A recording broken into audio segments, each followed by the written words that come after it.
আসসালামু আলাইকুম। বিবিসি আন্তর্জাতিক বিশ্ব সংবাদে আপনাকে স্বাগত। শুরুতে সংবাদ শিরোনাম, পরে বিস্তারিত।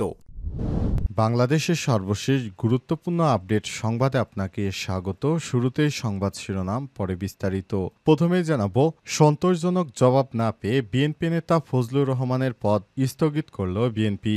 শোকজে জবাব সন্তোষজনক না হয় ফজলুর রহমানের দলীয় পদ 3 মাসের জন্য স্থগিত করেছে বিএনপি। আজ সন্ধ্যায় বিএনপির একটি সূত্র বিষয়টি নিশ্চিত করেছে। ফজলুর রহমান বা ফজা পাগলাকে দেয়া পদ স্থগিতের চিঠিতে বলা হয়েছে, গত 24 আগস্ট আপনি অর্থাৎ ফজলুর রহমানের নামে কারণ দর্শানোর নোটিশ জারি করা হয়, কিন্তু আপনি নোটিশে সন্তোষজনক উত্তর দিতে পারেননি, তাই আগামী 3 মাস আপনাকে দলের সব রকমের পদ পদবি থেকে স্থগিত করা হলো। এরপর জানাবো, চাঁদপুরে বিএনপি নেতা আজম খানের বাড়িতে হামলা ভাঙচুর। বিএনপির কেন্দ্রীয় নির্বাহী কমিটির সদস্য চাঁদপুর জেলা বিএনপির উপদেষ্টা আজম খানের বাড়িতে হামলা ও ভাঙচুর করেছে দুর্বৃত্তরা, তবে এতে কেউ আহত হওয়ার খবর এখনও পাওয়া যায়নি। এদিকে সংবিধান পরিবর্তন মানবে না বিএনপি, বললেন মির্জা ফখরুল। ফেব্রুয়ারিতে নির্বাচন নিয়ে কোনো অনিশ্চয়তা দেখছে না বিএনপি। দলটির মহাসচিব মির্জা ফখরুল ইসলাম আলমগীর জানান, কিছুদিনের মধ্যেই শুরু হবে দলের প্রার্থী বাছাই। চ্যানেল 24-এর সঙ্গে সাক্ষাৎকারে মির্জা ফখরুল বলেন, সংবিধান পরিবর্তন মানবে না বিএনপি, তবে সংশোধন হতে পারে নির্বাচিত সংসদে। এদিকে কমলাপুর রেলওয়ে স্টেশনে তরুণীকে গলা কেটে হত্যা, ঘাতক প্রেমিক হাতে নাতে আটক। রাজধানীর কমলাপুর রেলওয়ে স্টেশনে শ্যামলী খাতুন 28 নামের এক তরুণীকে গলা কেটে হত্যা করা হয়েছে। এ সময় ঘাতক প্রেমিক সুজন 40 আশপাশের লোকজনের সহায়তায় হাতে নাতে আটক করে রেলওয়ে পুলিশ। এদিকে গজারিয়ায় পুলিশ ক্যাম্পে হামলাকারীদের ধরতে যৌথ বাহিনীর অভিযান শুরু। মুন্সিগঞ্জের গজারিয়া উপজেলার গোয়াগাছিয়া ইউনিয়নের জামালপুর গ্রামে পুলিশের অস্থায়ী ক্যাম্পে অতর্কিত হামলা এবং গোলাগুলির ঘটনায় হামলাকারীদের ধরতে যৌথ বাহিনীর অভিযান চলছে। গোয়াগাছিয়া এলাকায় তল্লাশি চালানো হচ্ছে এবং ঘটনাস্থল ঘিরে রেখেছে নিরাপত্তা বাহিনীর সদস্যরা। বিকেলেই অভিযান শুরু হয়। এর আগে সন্ত্রাসীরা পুলিশের উপর দফায় দফায় অন্তত 100 রাউন্ড গুলি নিক্ষেপ করে। এবং সর্বশেষ জানাবো, নামাজরত অবস্থায় অন্তঃসত্ত্বা মাহবুবাকে খুন করে শাশুড়ির ভাড়াটে খুনিরা। চট্টগ্রামে ইপিজেডে শাশুড়ির ভাড়াটে খুনিদের হাতে অন্তঃসত্ত্বা পুত্রবধূ খুনের রহস্য উদ্ঘাটন সহ ঘটনায় জড়িত মূল আসামিকে গ্রেপ্তার করেছে পিবিআই চট্টগ্রাম মেট্রো। গ্রেপ্তারকৃত আসামির নাম আরিফ হোসেন, বয়স 35। এক সংবাদ বিজ্ঞপ্তিতেই তথ্য জানানো হয়েছে। এতে বলা হয়েছে, রোববার 24 আগস্ট চট্টগ্রামের বাইজিদ থানাধীন হাজীপাড়া রেলতল এলাকা থেকে আরিফকে গ্রেপ্তার করা হয়েছে। প্রিয় দর্শক, এতক্ষণ শুনছিলেন সংবাদ শিরোনাম, এবারে বিস্তারিত। তবে তার আগে বন্ধুরা, অনুরোধ থাকবে সংবাদটিতে একটি লাইক দিন। এই চ্যানেলে আপনি নতুন হয়ে থাকলে আমাদের সংবাদটি দেখতে দেখতে চ্যানেলটি সাবস্ক্রাইব করে রাখুন। কমেন্ট করে বন্ধুরা আপনার মূল্যবান মতামত জানিয়ে দিন আপনি বিশ্বের কোন দেশ থেকে বা বাংলাদেশের কোন স্থান থেকে আমাদের সংবাদটি দেখছেন এবং শুনছেন। আর বন্ধুরা, এই সংবাদটি আপনার সোশ্যাল মিডিয়া ফেসবুকে শেয়ার করে বন্ধুদেরও দেখার সুযোগ করে দিন। এবারে বিস্তারিত। সন্তোষজনক জবাব না পেয়ে ফজলুর রহমানের পদ স্থগিত করেছে বিএনপি। শোকজে জবাব সন্তোষজনক না হয় ফজলুর রহমানের দলীয় পদ 3 মাসের জন্য স্থগিত করেছে বিএনপি। মঙ্গলবার 26 আগস্ট সন্ধ্যায় তিনি বিএনপির একটি সূত্র বিষয়টি নিশ্চিত করেছেন। ফজলুর রহমানকে দেওয়া পদ স্থগিতের চিঠিতে বলা হয়েছে, গত 24 আগস্ট ফজলুর রহমান নামে কারণ দর্শানো নোটিশ জারি করা হয়। আপনি নোটিশের লিখিত জবাব না দিয়ে সময় বর্ধিত করার আবেদন করেন। এর প্রেক্ষিতে গত সোমবার সময় আরও 24 ঘন্টা বর্ধিত করা হয়। আপনি আজ নোটিশের যে জবাব দিয়েছেন তা সন্তোষজনক নয়। তথাপিও বীর মুক্তিযোদ্ধা হিসেবে মুক্তিযুদ্ধে আপনার অবদান বিবেচনা করে কঠোর সাংগঠনিক ব্যবস্থা না নিয়ে আপনার দলীয় প্রাথমিক সদস্য পদ সহ সব পর্যায়ের পদ 3 মাসের জন্য নির্দেশক্রমে স্থগিত করা হয়েছে।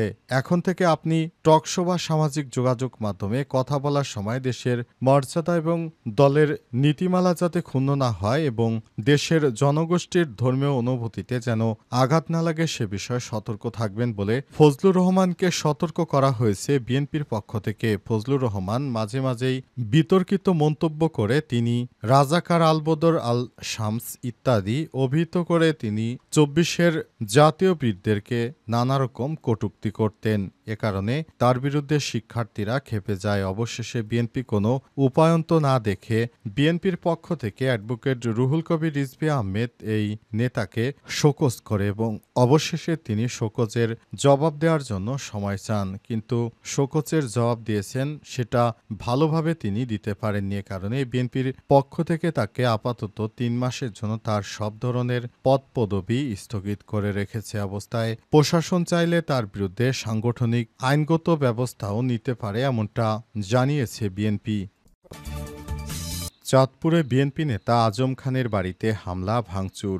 বিএনপির কেন্দ্রীয় নির্বাহী কমিটির সদস্য চাঁদপুর জেলা বিএনপির উপদেষ্টা আজম খানের বাড়িতে হামলা এবং ভাঙচুর করেছে দুর্বৃত্তরা, তবে এতে কেউ আহত হয়নি, খবর পাওয়া যায়নি। মঙ্গলবার ২৬ আগস্ট দুপুরে চাঁদপুর কুমিল্লা সড়কে সিংহপাড়া এলাকায় অবস্থিত তার বাসভবনে এই ঘটনা ঘটে। প্রত্যক্ষদর্শীরা জানান, দুপুরে একদল দুর্বৃত্ত দেশীয় অস্ত্রশস্ত্র নিয়ে বিএনপি নেতা আজম খানের বাড়িতে হামলা চালায়। এ সময় তিনি বাড়িতে ছিলেন না। খবর পেয়ে আইনশৃঙ্খলা রক্ষাকারী বাহিনী ঘটনাস্থলে ছুটে যায়, তবে এই ঘটনাকে কেউ আটক হয়নি। এ বিষয়ে আজম খান জানান, একদল লোক দেশীয় অস্ত্রশস্ত্র নিয়ে হঠাৎই দুপুরে বাড়িতে হামলা করে। তারা বাড়িতে ঢুকে বাড়ির ভেতরে আসবাবপত্র সহ অন্যান্য জিনিসপত্র ভাঙচুর করে। এ সময় অন্তত ১৫ জন নেতাকর্মী আহত হন। হামলার পেছনে জেলা বিএনপির একাংশ যুবদল ও ছাত্রদলকে দায়ী করেছে বিএনপি নেতা আজম খান। জড়িতদের গ্রেপ্তারেরও দাবি জানান তিনি। পুলিশ জানায়, এখন পর্যন্ত থানায় কেউ অভিযোগ দায়ের করেনি। থানায় অভিযোগ দায়ের করলে তদন্ত সাপেক্ষে আমরা ব্যবস্থা গ্রহণ করব বলে পুলিশের পক্ষ থেকে নিশ্চিত করা হয়েছে।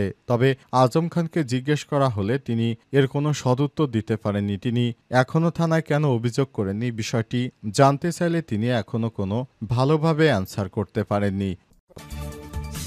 সংবিধান পরিবর্তন মানবে না বিএনপি, বললেন মির্জা ফখরুল। জানুয়ারিতে নির্বাচন নিয়ে কোনো অনিশ্চয়তা দেখছে না বিএনপি। দলটির মহাসচিব মির্জা ফখরুল ইসলাম আলমগীর জানান, কিছুদিনের মধ্যেই শুরু হবে দলের প্রার্থী বাছাই। চ্যানেল 24-এর সঙ্গে সাক্ষাৎকারে মির্জা ফখরুল বলেন, সংবিধান পরিবর্তন মানবে না বিএনপি, তবে সংশোধন হতে পারে নির্বাচিত সংসদে। জাতীয় সংসদ নির্বাচন, সংবিধান ও সংস্কার ইস্যুতে এখনও সরগরম রাজনীতির মাঠ। প্রধান উপদেষ্টার ঘোষণার পরেও ভোটের দিনক্ষণ নিয়ে রয়েছে গুঞ্জন আর অনিশ্চয়তা জানিয়ে রাজনৈতিক দলগুলোর মাঝে বাদানুবাদ চলছেই। তবে যেই যাই বলুক, নির্বাচন নিয়ে সরকারের দেয়া নির্ধারিত সময়ে আস্থা রাখতে চায় বিএনপি। চ্যানেল 24-এর সঙ্গে সাক্ষাৎকারে দলটির মহাসচিব জানান, এ নিয়ে তার দলের কোনো অনিশ্চয়তা নেই। শীঘ্রই দলের প্রার্থী যাচাই বাছাই শুরু হবে বলে জানান মির্জা ফখরুল। তিনি আরও বলেন, এক্ষেত্রে প্রাধান্য পাবে ব্যক্তি, ইমেজ ও অতীতে রাজপথের ভূমিকা। প্রশ্ন ছিল সংবিধান পরিবর্তন বা সংশোধন ইস্যুতে বিএনপির অবস্থান কি। মহাসচিব সাব জবাব দিয়ে জানিয়ে দেন, কোনোভাবেই সংবিধানের পরিবর্তন মানবে না বিএনপি, এমনকি সংশোধনও হতে হবে নির্বাচিত সংসদের হাত ধরে। নির্বাচন বিলম্বিত হলে দেশে সুশাসন এবং গণতন্ত্রের যাত্রা ঝুঁকিতে পড়বে বলে মনে করেন মির্জা ফখরুল ইসলাম আলমগীর। কমলাপুরে স্টেশনে তরুণীকে গলা কেটে হত্যা, ঘাতক প্রেমিক হাতে নাতে আটক। রাজধানীর কমলাপুরে রেলওয়ে স্টেশনে শ্যামলী খাতুন ২৮ নামে এক তরুণীর গলা কেটে হত্যা করা হয়েছে। সময় ঘাতক প্রেমিক সুজন ৪০কে আশপাশের লোকজনের সহায়তায় হাতে নাতে আটক করে রেলওয়ে পুলিশ।